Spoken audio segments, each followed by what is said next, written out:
तस्वीर में जो ग्रीन टी शर्ट पहने और काला चश्मा लगाए आप आदमी देख रहे हैं, इसका नाम दुष्यंत है।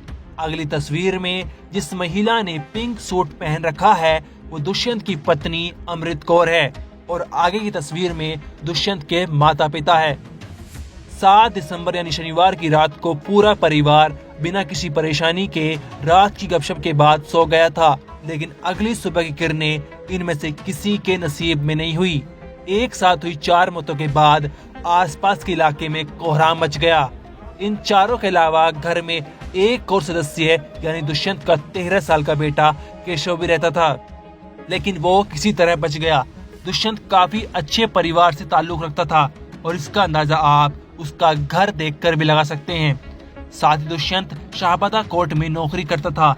इतना ही नहीं, दुष्यंत के पिता नेब सिंह कुरुक्षेत्र कोर्ट में जज के रीडर रह चुके हैं। मतलब परिवार काफी पढ़ा लिखा था और पड़ोसियों का भी कहना है कि बड़ा ही सज्जन परिवार था और किसी से दुश्मनी भी नहीं थी। अब सवाल उठता है कि फिर किसने इस हत्याकांड को अंजाम दिया और आखिर कौन सी मंशा छिपी है हत्यारे की इस वारदात के पीछे।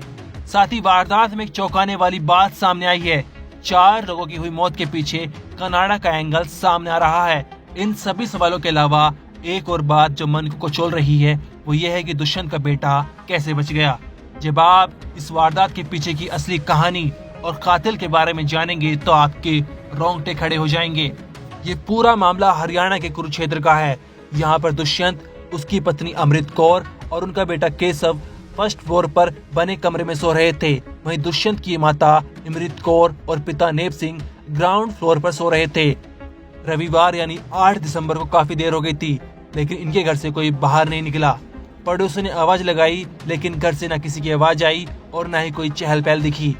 पड़ोसियों को अनहोनी की शंका हुई तो उन्होंने पुलिस को इसकी सूचना दी। पुलिस मौके पर पहुंची तो नेब सिंह और उसकी वाइफ अमृत कौर की डेड बॉडी जमीन पर खून से लथपथ पड़ी थी। नेब सिंह का गला धारदार हथियार से कटा हुआ था और उसकी पत्नी को गला घोटकर मारा गया था।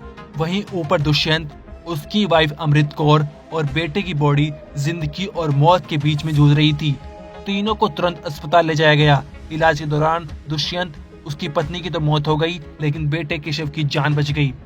पुलिस ने घर में लगे सीसीटीवी चेक किए, लेकिन ऐसा कुछ सामने नहीं आया जिससे ये पता चल सके कि हत्यारा कौन है, क्योंकि न तो घर में कोई आता दिखा और न ही जाता। इसके बाद पुलिस को घर में एक नोट मिलता है। इस नोट से ही इस हत्याकांड की पूरी गुत्थी सुलझ जाती है। ये नोट दुष्यंत ने लिखा था। इसमें उसने लिखा था कि सारी हत्याएं उसने की है और सब लोगों की जान लेने के बाद खुद भी जहर खा लिया था। अब सवाल उठता है कि दुष्यंत ने अपने पूरे परिवार की जान लेने का प्रयास क्यों किया। जब इसके पीछे की जांच पड़ताल की गई तो बड़ी चौंकाने वाली वजह सामने आई। दुष्यंत ने नोट में लिखा था कि ये खौफनाक कदम उसने इसलिए उठाया है क्योंकि वो डिप्रेशन का शिकार हो गया था और कर्ज में डूब चुका था। दरअसल दुष्यंत का एक रिश्तेदार कनाडा में रहता है। दुष्यंत ने उससे मिलकर कुछ लोगों को विदेश भेजने की फाइल लगाई थी।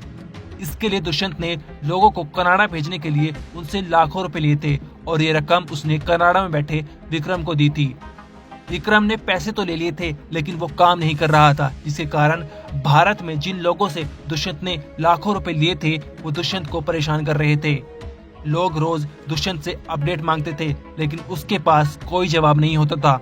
दुष्यंत ने विक्रम से पैसे वापस भी मांगे कि काम नहीं हो रहा तो पैसे लौटा दो, लेकिन विक्रम ने पैसे देने को भी मना कर दिए, जिसके चलते दुष्यंत काफी परेशान हो चुका था और उसने ये दर्दनाक और खौफनाक कदम उठाया। दुष्यंत, उसकी पत्नी और माता पिता की तो मौत हो गई है, लेकिन केशव अभी जिंदा है और उसका इलाज चल रहा है। अब सवाल उठता है कि 13 साल के बेटे की परवरिश कौन करेगा, कौन इसकी देखभाल करेगा। हालांकि पुलिस इस केस में आगे कार्रवाई कर रही है। ब्यूरो रिपोर्ट, क्राइम तक।